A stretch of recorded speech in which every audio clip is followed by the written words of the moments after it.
guys, what's going on? It is Ash here coming at you today in Raid Shadow Legends. This is the 5th part in a 5th installment of a sponsor series thanks to Plarium.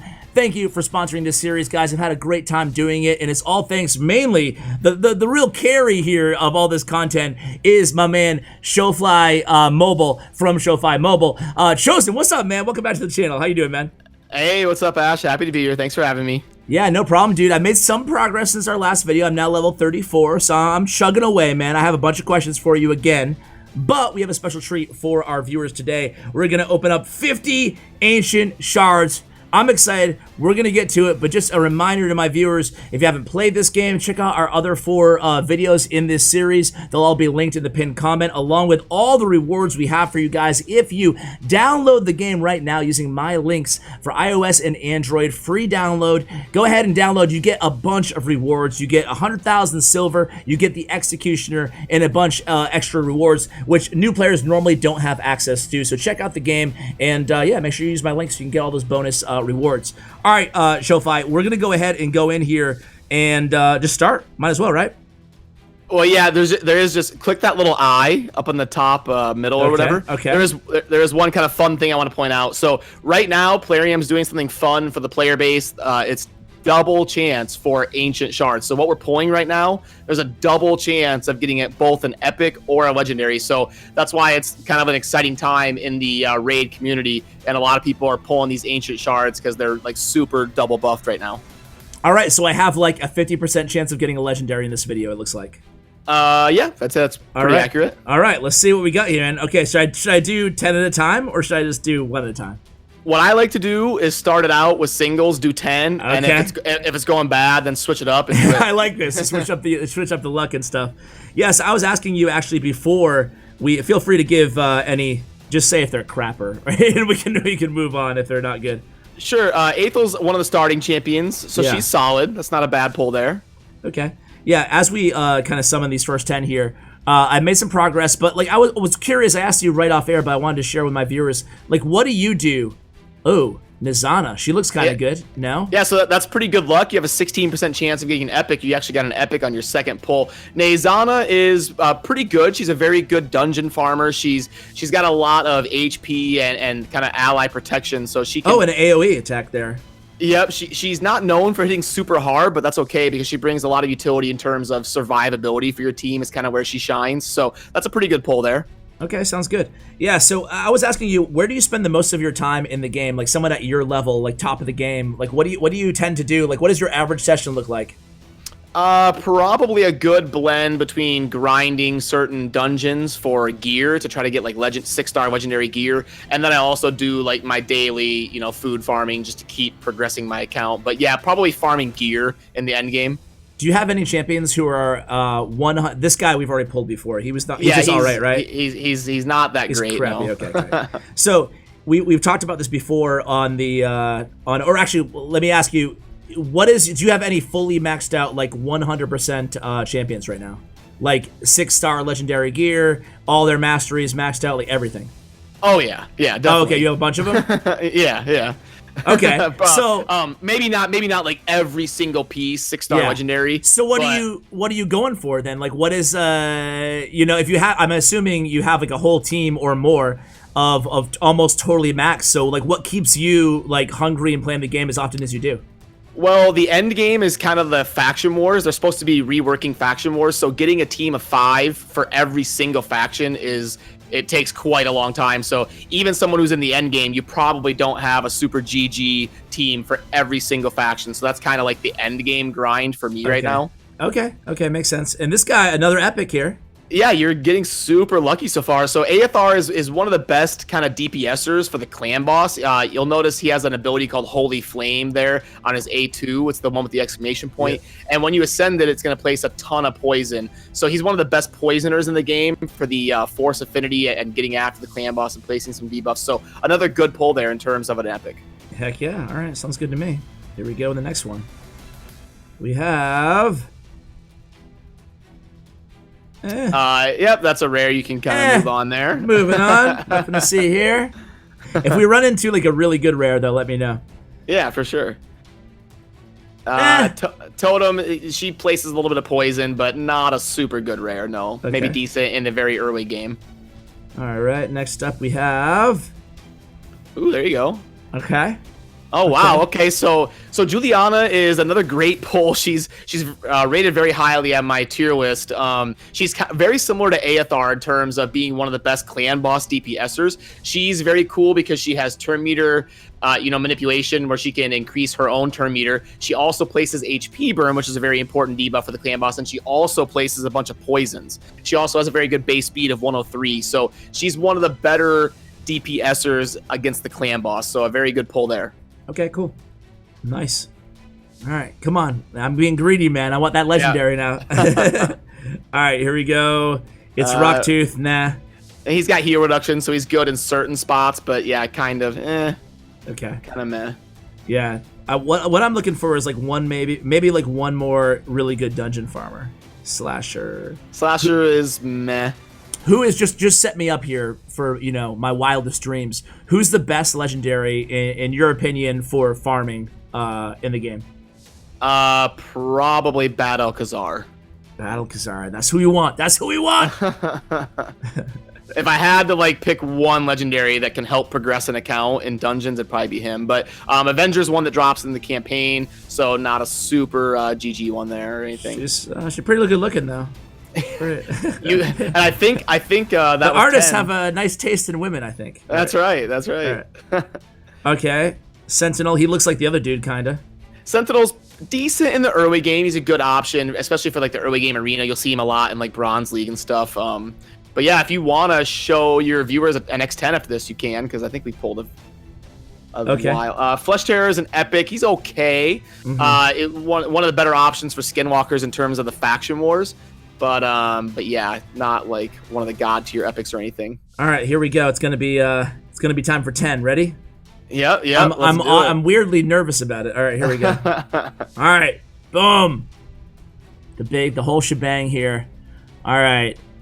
Okay. You got 2 epic. You're getting good luck on the epics so far. Yeah, we just need to 3 pull epics. one of those legendaries. Give me a really good okay.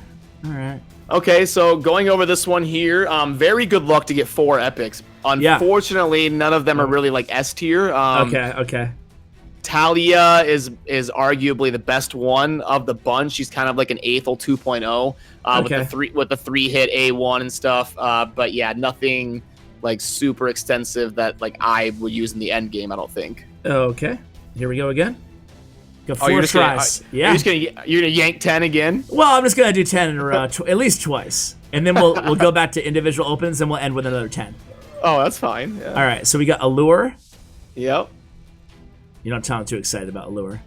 No, I actually like Allure, and she's one of the cooler ones in terms of artwork, also in my opinion. But Allure does have a lot of turn meter manipulation, and so she can be very viable in certain dungeons because she's got turn meter. I see that. Yeah. Reduction on an A1 that attacks 3 times. That's kind of her best utility. Is her A1 that decreases turn meter is kind of what she's known for.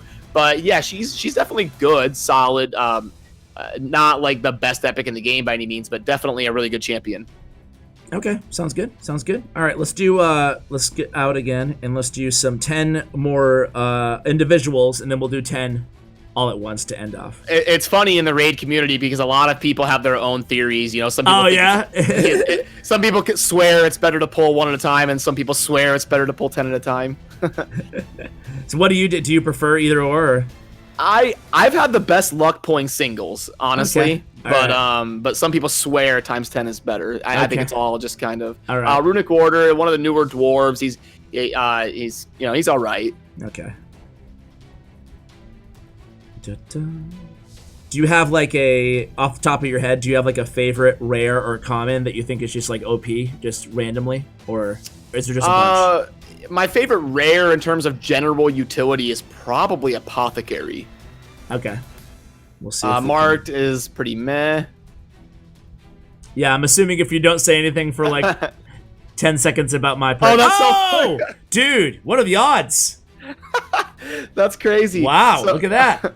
Yeah, right. So Apothecary is kind of regarded as either the best or one of the best rares in the game because he kind of just checks all the boxes in terms of support. He's got an aura, and he's got a 3-hit A1, so he pairs well with Giant Slayer against the clan boss. And then he's also going to boost your turn meters and your speed for your whole team.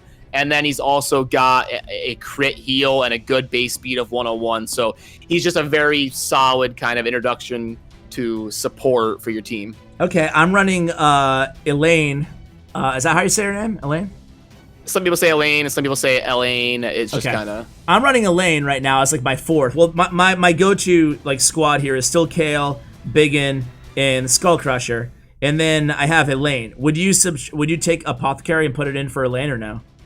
Well, yeah, it depends what you're doing. That's kind of the cool thing about the game is different champions are good in different areas. So the team composition can really change based on kind of your goal of what area of the game you're in.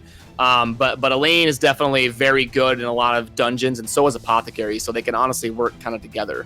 Okay, so you would just keep with the same 4 I have for farming right now, just because of the damage output, it sounds like? Yeah, and the cool thing is with dungeons, you get teams of 5, so you can actually even just kind of slot in Apothecary. Yeah. Okay, that's true.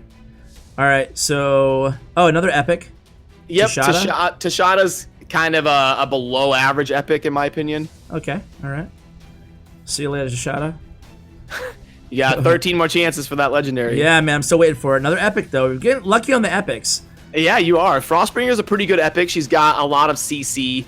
You'll see her a lot in the mid-game arena, and you'll see her in a lot of dungeon farming teams. She's got heal reduction and some good, speed and increased attack and CC and a defense aura, a base speed of 103. So another kind of very generally useful epic. Okay, would I want her in the arena versus like Skull Crusher? Is that what's it? Yeah, she can be good. She can like, what is it? Is her A3? Is it which one is the one that freezes? No, that's not the one that freezes. Snow Fury and this one? Huh, I could have I actually don't have Frostbringer. Oh, okay. So I could have attack buff and all. Oh, decrease. Yeah, it looks like she does not, unless it's just Huh. Okay. Well, there you go. So she's crap. Well, I wouldn't say crap. She's definitely useful. All right, here we go again. Oh my gosh, you got one of the best epics. There you go. Yes. All right, and he looks really, really cool too.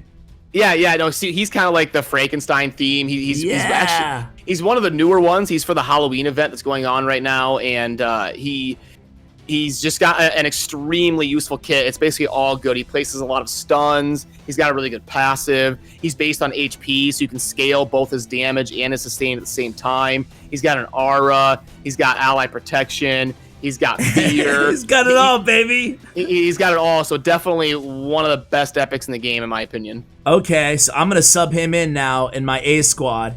And who should I put him in for? I love how you're just like, dude, that's not how it works, Ash. You just make multiple like teams. That's right. I know, I'm still like grinding. When I'm gonna grind XP, like, should I use him?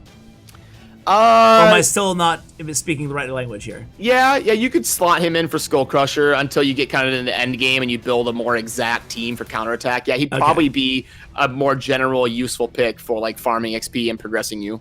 Okay, great, because I still haven't even ascended Skull Crusher to 3 yet, so... Yeah, all right. Okay. All right, so here we go.